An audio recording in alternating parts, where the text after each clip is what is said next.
افرادی که رفت و برگشت وقتی میخوره حتما ناکوتی داره. ناکوتی نشیش ناکدانی داره. حریف فعل چپ میزنه، آروم بیا چپ و بیا چپ اینجا. اوکی، میخوای تو ضربه چپ بهش ضربه بزنی. بدن تو عله قلنگی میکنید، این عله قلنگی تو بوکس هم دیدی. چپ و بیا.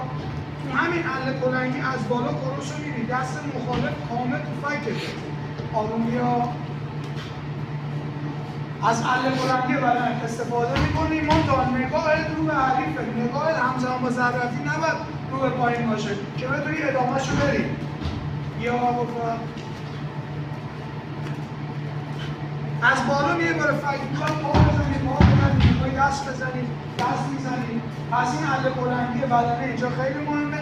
نبینم یه کسی خواست کروس بزنه ول کنه خودش رو اینو بیاد. کامل از اینجا استفاده میکنی، از بالا میگه برای فکرش. شروع کن تمرین.